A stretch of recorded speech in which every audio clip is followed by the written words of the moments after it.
सभी को नमस्कार, जय हिंद, सलाम वालेकुम, सत श्री अकाल।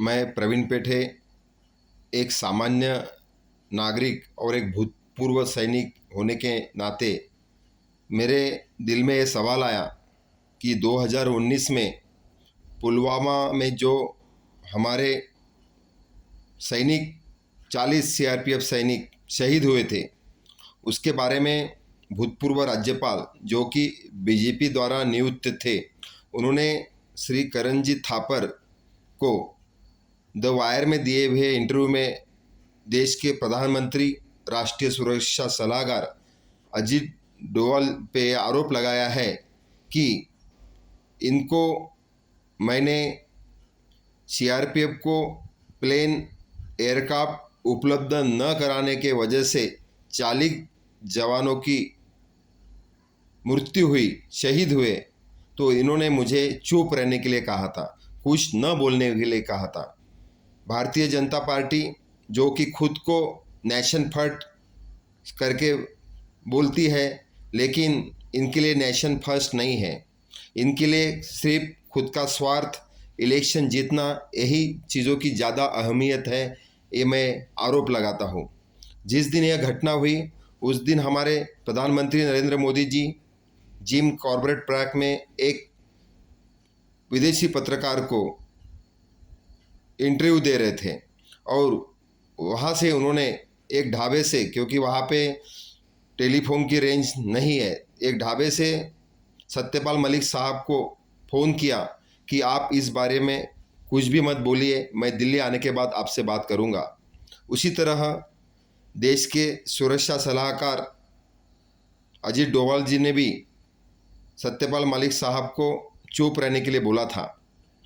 तो ये सब जो ताना बाना है 2019 का, 40 सीआरपीएफ जो शहीद हुए, ये एक रची हुई साजिश थी इलेक्शन जीतने के लिए, सत्यपाल मलिक साहब के इंटरव्यू के बाद साबित होता है। इसके बावजूद भी देश के प्रधानमंत्री, देश के गृह मंत्री, देश के रक्षा मंत्री, उनके बड़े बोलेपन दिखाने वाले प्रवक्ता संबित पात्रा जी इस बारे में एक शब्द भी निकाल नहीं रहे। अभी आप लोगों की देशभक्ति कहाँ गई है? और जो प्रधानमंत्री मनमोहन सिंह साहब को मोनी बाबा बोलते थे, तो मुझे लगता है मोनी बाबा मनमोहन सिंह साहब नहीं थे, मोनी बाबा आप है, नरेंद्र मोदी जी है। ये मेरा स्पष्ट आरोप है।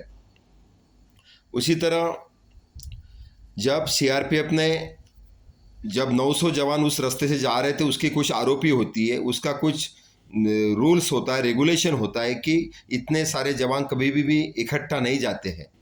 और उस रास्ते से जो कन्वॉय गुजर रहा था, वहाँ पे 10 रास्ते टच होते हैं, लिंक मिलती है। उस रास्ते के ऊपर कहीं भी जिप्सी या कोई सिक्योरिटी तैनात नहीं थी। इससे ये साबित होता है कि ये रची हुई साजिश थी।